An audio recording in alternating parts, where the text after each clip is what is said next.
Hola, ¿qué tal? Dios les bendiga. Espero que se encuentren muy bien. Bienvenidos a este canal de la Iglesia Bautista Central de Ciudad Obregón. Esto es Escuela Dominical, estudios bíblicos indicados especialmente para jóvenes y adultos. Dice la palabra de Dios en Juan 8:32, y conoceréis la verdad, y la verdad os hará libres. Este es el estudio número 2 de Tito. Es el último acerca de la carta a Tito, correspondiente al domingo 6 de junio del 2021. El tema es evidencias de la renovación del Espíritu Santo. Recuerden que cada domingo a las 10 de la mañana le tenemos nuevos estudios, no se los pierdan. Es muy importante que usted conozca de la palabra de Dios. Bien, vamos a leer parte de la lectura base para este estudio. La lectura base aquí está completa, pero vamos a escuchar ahorita la parte que es Tito 2 del 1 al 8. Escuchamos. Pero tú habla lo que está de acuerdo con la sana doctrina, que los ancianos sean sobrios, serios, prudentes, sanos en la fe, en el amor, en la paciencia. Las ancianas, asimismo, sean reverentes en su porte, no calumniadoras, no esclavas del vino, maestras del bien, que enseñen a las mujeres jóvenes a amar a sus maridos y a sus hijos, a ser prudentes, castas, cuidadosas de su casa, buenas, sujetas a sus maridos, para que la palabra de Dios no sea blasfemada. Exhorta asimismo a los jóvenes a que sean prudentes, presentándote tú en todo como ejemplo de buenas obras, en la enseñanza mostrando integridad, seriedad, palabra sana e irreprochable, de modo que el adversario se avergüence y no tenga nada malo que decir de vosotros. Amén. Dios bendiga su palabra. Vamos a orar para poner en las manos de Dios este tiempo. Os invito a ponerse en actitud de oración. Bendito Dios y Padre Celestial, te damos gracias por este tiempo que tú nos permites estar aquí, exponiendo tu palabra, y ponemos en tus manos este tiempo, que tú tomes control de él, que todo se diga y se haga conforme a tu bendita y santa voluntad, que sea de gran bendición para muchas personas y que sirva para edificación de tu iglesia. Con el perdón de nuestros pecados, en el nombre de tu Hijo amado, nuestro Señor y Salvador Jesucristo, oramos. Amén. Muy bien, entramos entonces a lo que es la introducción para este estudio. El segundo estudio de la carta de Pablo a Tito. Bueno, aquí Pablo, hablando del estudio anterior, del primer capítulo, en su carta a Tito le dio instrucciones acerca de cómo nombrar ancianos u obispos en la iglesia. Recordemos, en la iglesia de Creta, esa isla que queda un poco al sur y al oriente de Grecia. También le dio una idea acerca de cómo tratar a los falsos maestros. Recordemos que desde la carta a Timoteo abundan, y hasta el tiempo actual abundan los falsos maestros. En estos dos capítulos finales, el apóstol ayuda a Tito a trazar un estilo de vida que agrada a Dios. Interesante, ¿verdad? Un estilo de vida que agrada a Dios, que por supuesto nos va a servir a usted y a mí. Reconociendo que los miembros de la iglesia de Creta están sumergidos en un ambiente plagado de inmoralidades. Le presenta de manera viva y descriptiva las razones por las cuales los cristianos deben de dar evidencias de que han sido renovados por el Espíritu Santo.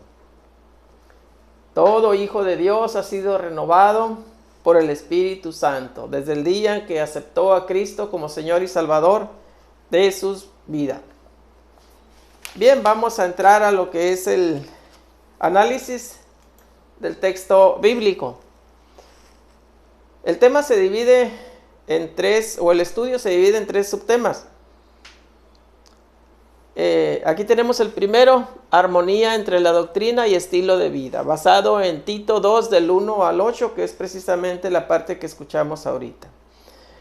Bueno, versículo 1 dice, pero tú habla lo que está de acuerdo con la sana doctrina. Así dice el versículo número 1 del capítulo 2 de Tito. En medio de un ambiente hostil, de una sociedad corrupta y desintegrada como la de la ciudad de Creta, Tito debe hacer su labor de comunicar el mensaje de la verdad, que es Jesucristo. Recordemos del estudio anterior, la mala fama, y por algo se generó esa mala fama, ¿verdad?, de los habitantes de Creta, como gente mentirosa, pecadora. Bueno, aquí en este ambiente le tocaba a Tito predicar a Jesucristo. Siguiente versículo dice: que los ancianos sean sobrios, serios, prudentes, sanos en la fe, en el amor y en la paciencia. Bien, aquí Pablo divide a la gente en 5 grupos. 5 grupos, y el primero de ellos es los ancianos o los adultos mayores, ¿verdad? Aquí lo tenemos. Que sean sobrios, serios, prudentes, sanos en la fe, en el amor y en la paciencia. Bueno, entonces, este es el primer grupo, ¿verdad? Otro va a ser el de las mujeres mayores, de los jóvenes, de los adultos jóvenes, donde va a estar inmerso Tito, y el de las mujeres jóvenes. Los 5 grupos, ¿verdad? Bueno, estamos en el de los adultos mayores, ¿verdad? Los hombres. Los hombres mayores deben ser sobrios, dice ahí, ¿verdad? Controlar su mente y sus emociones. Eso es ser sobrios, controlar su mente y sus emociones. También dice serios, o sea, que se ganen el respeto y dignidad que les corresponde como hombres, como líderes de la familia, ¿verdad? Que se ganen ese respeto. Ok, prudentes también dice, o sea, sensibles y respetuosos de los sentimientos de otras personas. Eso es prudentes.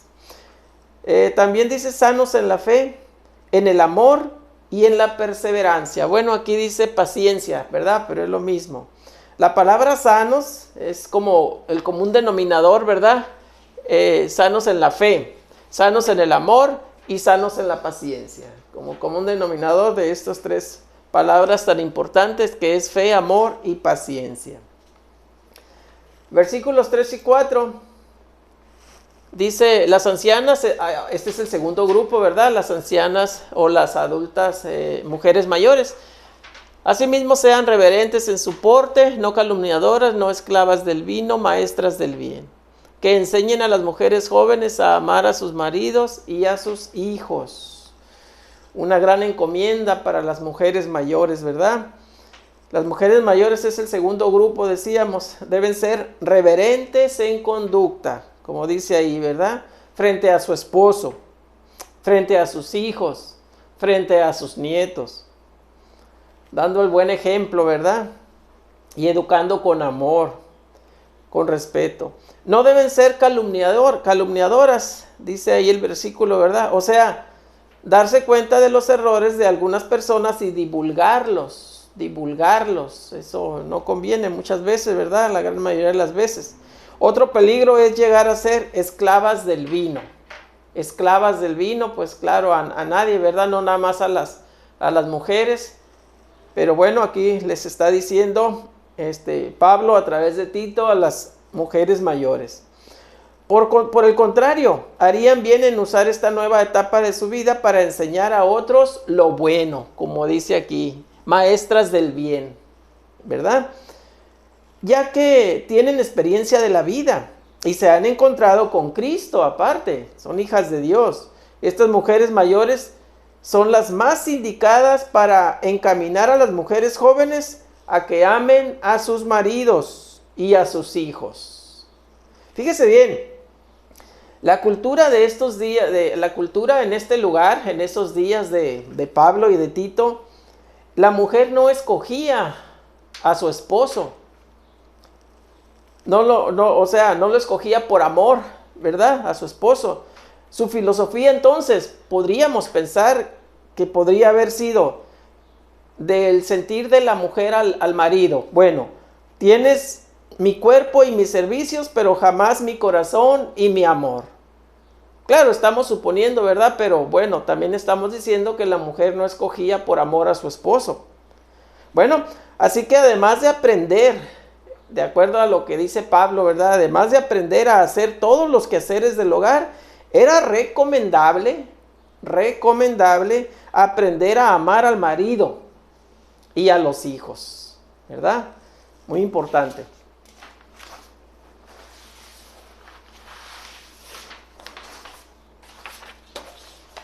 Versículo número 5. Dice, a ser prudentes, castas, seguimos con el grupo de las mujeres mayores. Cuidadosas de su casa, buenas, sujetas a sus maridos, para que la palabra de Dios no sea blasfemada. O sea, que el adversario no tenga de qué acusar, ¿verdad? En esa parte final, ¿ok? Aunque la redacción de Pablo coloca las palabras de este versículo como tareas de enseñanza, que las mujeres mayores deben cumplir con las mujeres jóvenes. Es natural pensar que aquí tenemos una descripción del estilo de conducta que se espera de las mujeres jóvenes, ¿verdad? Las mujeres jóvenes. Ese es el tercer grupo, las mujeres jóvenes. Además de que amen a sus maridos y a sus hijos, deben ser prudentes y castas, como dice el versículo, ¿verdad? Es decir, cuidadosas con los sentimientos que pueden estimular en el sexo opuesto, por su manera de comportarse, de hablar o de vestir. Prudencia, ¿verdad? La palabra clave aquí, y castas, prudentes y castas, para no decir, dice aquí, cuidadosas de los sentimientos que pueden estimular en el sexo opuesto, o sea, en el varón, ¿verdad? Ok. Que sean buenas amas de casa, buenas administradoras de los recursos de la familia y sujetas a sus propios maridos, como dice el versículo, ¿verdad? La frase esta, para que la palabra de Dios no sea desacreditada, bien puede servir como conclusión lógica, fíjese bien, de la razón por la cual es necesaria una armonía.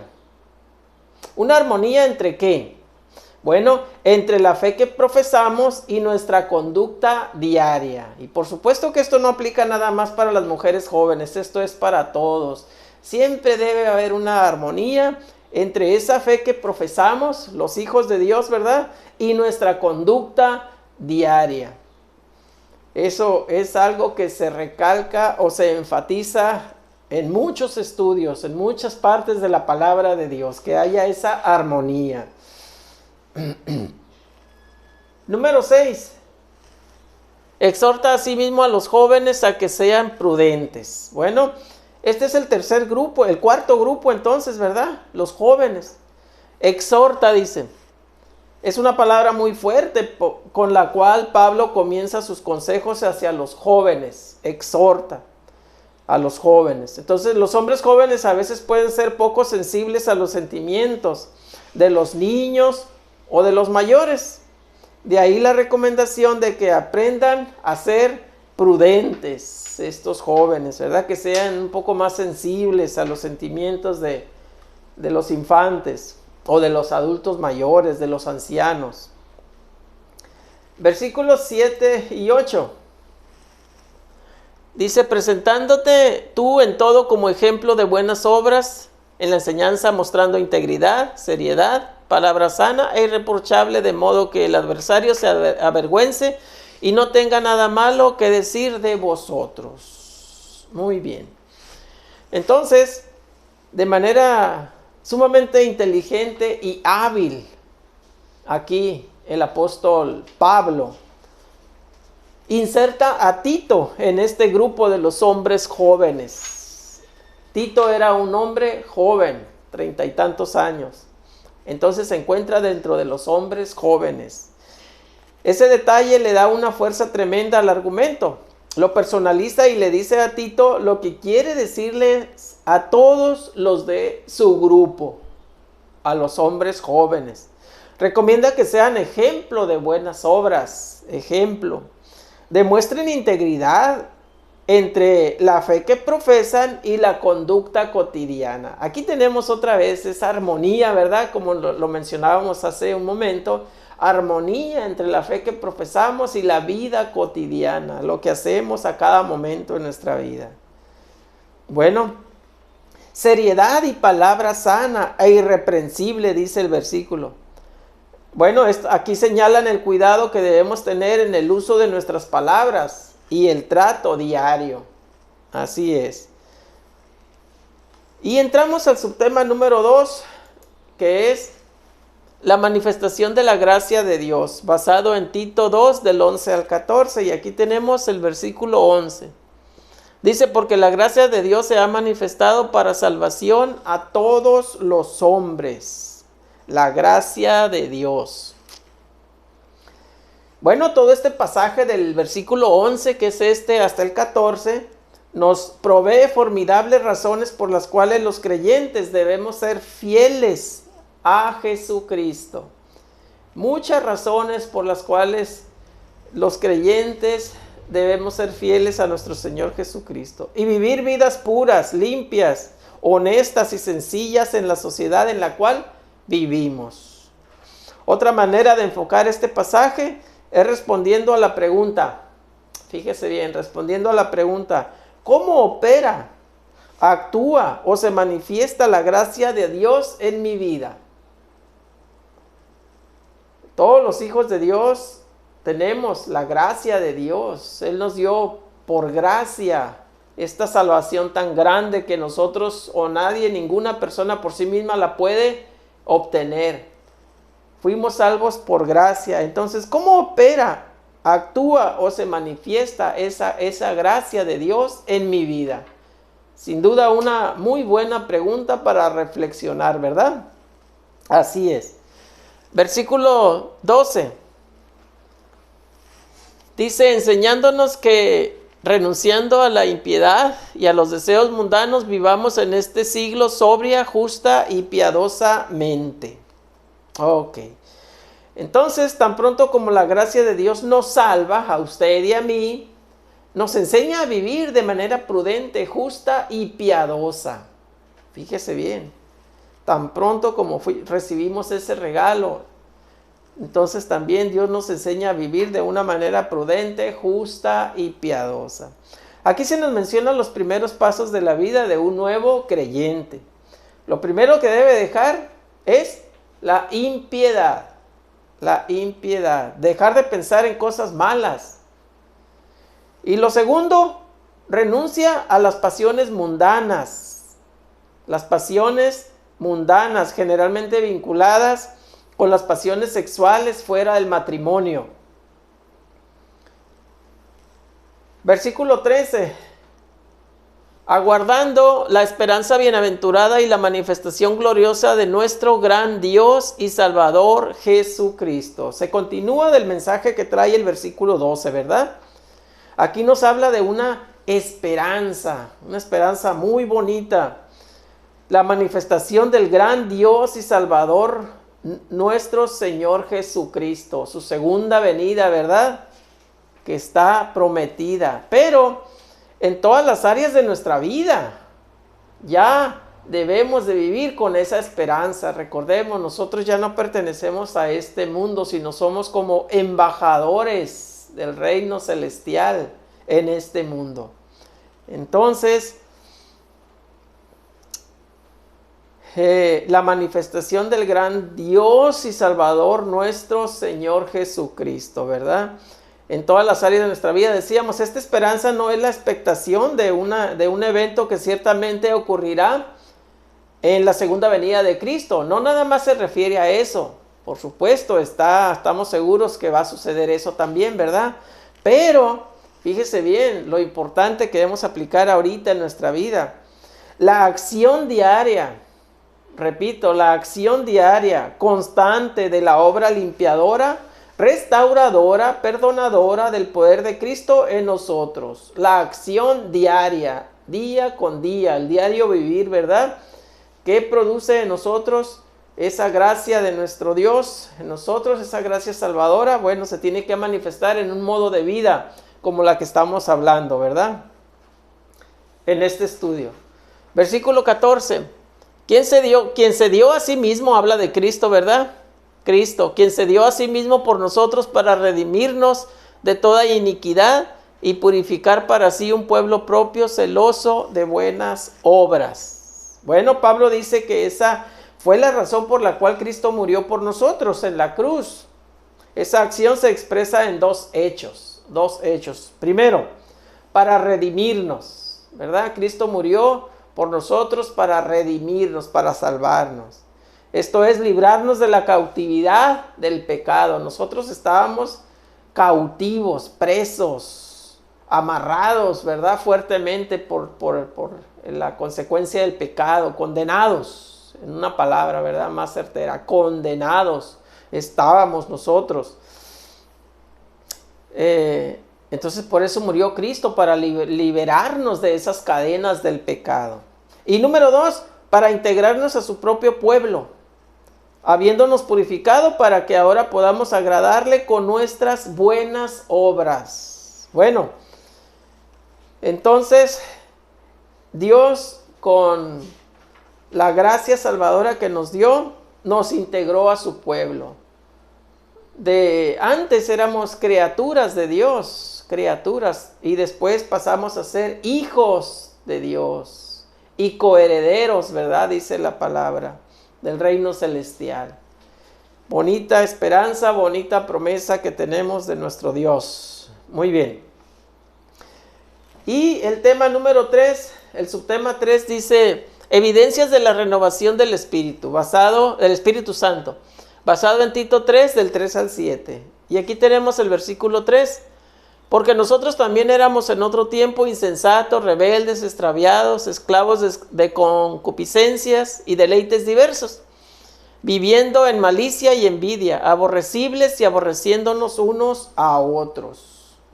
Bueno, entonces, algo largo, ¿verdad? Trae muchas palabras interesantes este versículo. Este versículo hace un sumario de nuestra situación antes de haber sido salvados por la gracia, la misericordia y el amor de Dios. ¿Cómo éramos nosotros antes? Esa situación era trágica. Y con razón, Pablo en otro pasaje se refiere a ella como que estábamos muertos en el pecado. Así lo dice Pablo en otros pasajes de la Biblia. Comienza diciendo que éramos insensatos. Ahí está, ¿verdad? Insensatos. Es decir, no alcanzábamos a comprender que Dios nos ama y que Cristo había muerto por nosotros. Éramos insensatos. Desobedientes también dice, ¿verdad? O sea, hacíamos caso omiso de la palabra de Dios. No le hacíamos caso. Y dice ahí también extraviados. O sea, cuando pretendíamos buscar el camino, tanto más nos extraviábamos de él. La otra palabra dominante para describir nuestra situación sin Cristo es que éramos esclavos de nuestras pasiones sexuales, placeres, malicia y de los deseos insatisfechos. Éramos esclavos de toda esa maldad, ¿verdad? Como si eso fuera poco, también nos habíamos hecho aborrecibles. Dice aquí el versículo al final, ¿verdad? Aborrecibles, y como represalia, pues nos odiábamos unos a otros. Versículo 4 y 5. Dice: pero cuando se manifestó la bondad de Dios, nuestro Salvador, y su amor para con los hombres, nos salvó, no por obras de justicia que nosotros hubiéramos hecho, sino por su misericordia, por el lavamiento de la regeneración y por la renovación en el Espíritu Santo.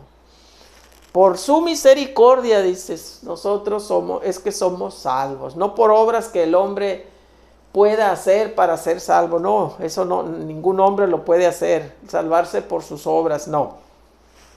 Bien, entonces dice aquí: pero cuando estábamos en ese estado de calamidad y tragedia, Dios manifestó su bondad, dice el versículo, su amor, su misericordia, y nos salvó. De allá del fondo del precipicio, del fango donde estábamos, ¿verdad? Con todas esas modos de vida pecaminoso, de ahí nos rescató Dios. Por su misericordia nos salvó, ¿verdad? Aquí nos encontramos con la acción que domina el milagro más grande que nos puede ocurrir en toda nuestra vida. Él nos salvó, Dios nos salvó. Todo lo ha hecho Él por su bondad, su amor y su misericordia. Es decir, nosotros no merecíamos esa salvación tan grande, pero Él por su amor, por su misericordia y por su bondad, lo hizo. Cuando todos estos eventos impacten nuestra vida, nunca jamás podremos volver a ser iguales, ¿verdad? A como éramos antes. Porque se supone que estamos impactados por esa salvación tan grande que Dios nos dio y Él nos da luz para comportarnos de acuerdo a su palabra en este mundo de maldad. Lleno de pruebas, ciertamente, pero podemos caer una que otra vez, pero levantarle la mano a Dios y Él nos levanta a su vez, nos da su mano, ¿verdad? Poderosa. Entonces ahora somos hijos de Dios, decíamos, ¿verdad? Entonces, versículo número 6. El cual derramó en nosotros abundantemente por Jesucristo nuestro Salvador. Ok. El Espíritu Santo es derramado, a eso se refiere, ¿verdad? Sobre nosotros abundantemente por medio de Jesucristo nuestro Salvador. El Espíritu Santo mora en los hijos de Dios. Entonces, cuando aceptamos la acción salvadora de Dios, Él nos provee de su misma presencia para sostenernos y para guiarnos en nuestra nueva vida como hijos de Dios. Recalcamos aquí nuevamente, como hijos de Dios, ¿verdad? Ya no criaturas de Dios. Versículo 7. Para que justificados por su gracia viniésemos a ser herederos conforme a la esperanza de la vida eterna. Aquí está la palabra herederos, algo muy, muy bonito para usted y para mí, ¿verdad? Porque pasamos a ser herederos, dice. Justificados, o sea, perdonadas nuestras faltas. Muy bien. Otras dos grandes bendiciones ocurren en nuestra vida en el momento cuando Dios nos salva. Dos grandes bendiciones ocurren en nuestra vida cuando Dios nos salva. Somos justificados por su gracia. Ahí dice, ¿verdad? Justificados. Esto significa que Dios nos declara sin culpa, sin deudas que pagar, sin castigo que cumplir. Todo por su gracia, ¿verdad? Mediante el sacrificio de su Hijo, nuestro Señor y Salvador, Jesucristo, que pagó el precio con sangre, el precio para rescatarnos a usted y a mí. Además somos hechos herederos. Ahí está la palabra, ¿verdad? Esto es que Dios nos incorpora a su familia. Esto es hermoso, ¿verdad? Dios nos incorpora a su familia. ¿Cuándo? A partir de que el hombre le abre su corazón a Cristo como Señor y Salvador de su vida. A partir de ese momento, Dios le incorpora a su familia como hijo, como hijos. Todos los que experimentamos la gracia salvadora de Dios, recibimos la misma calidad de hijos. Todos somos igual ante Dios, ¿verdad? Herederos de la misma esperanza de la vida eterna. La vida eterna en presencia de nuestro Dios Todopoderoso. Anteriormente hemos explicado que la vida eterna tiene una doble connotación. La vida eterna. Una doble connotación. Es una nueva calidad de vida durante el resto de nuestra peregrinación en este mundo.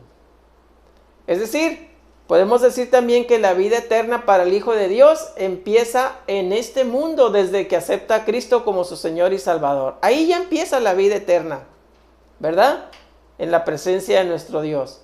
Claro, mientras estemos en este mundo, pues estamos pasando por pruebas, pero son pruebas que Dios nos da la fortaleza para pasarlas, todas las pruebas que se vengan, ¿verdad? Así está escrito también la promesa de Dios.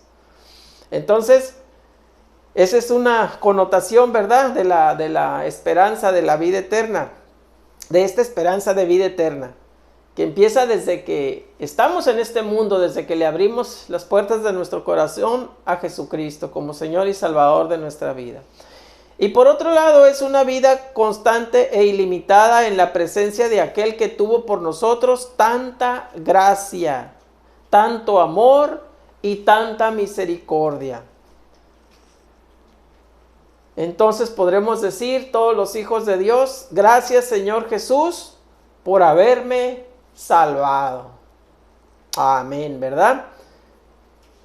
Por supuesto que podemos decirle gracias, y no nada más una vez gracias, sino 1,000,000 de gracias, ¿verdad? Gracias Señor Jesús por haberme salvado, por haberte sacrificado para perdón de mis pecados y ser heredero de la vida eterna.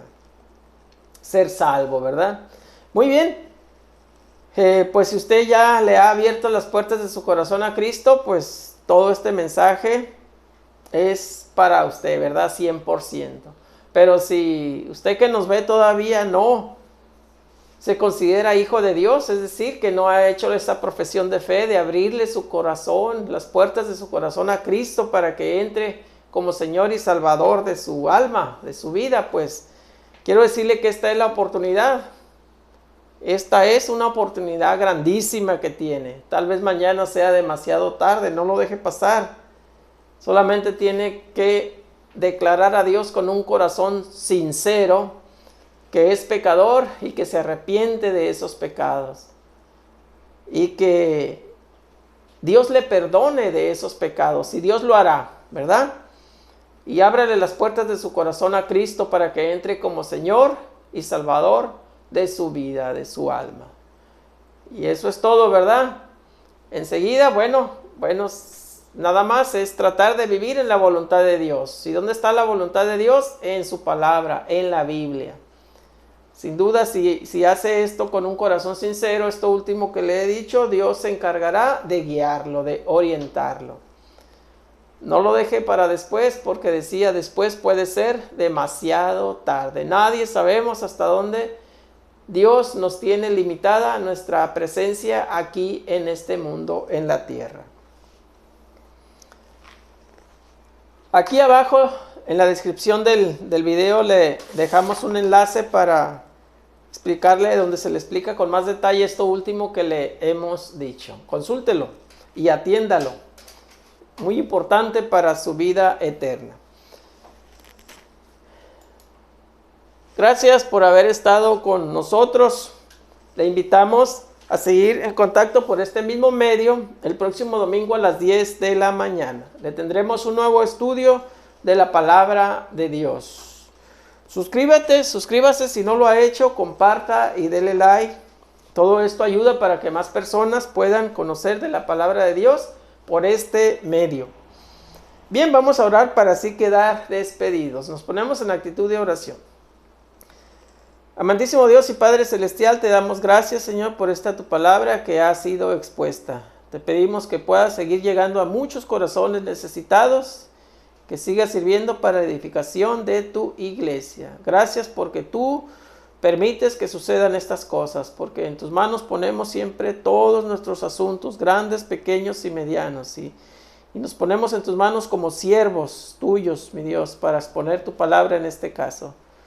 Perdona nuestros pecados, en el precioso nombre de tu Hijo amado, nuestro Señor y Salvador Jesucristo, te lo pedimos todo y te damos las gracias. Amén. Hasta la próxima. Dios les bendiga.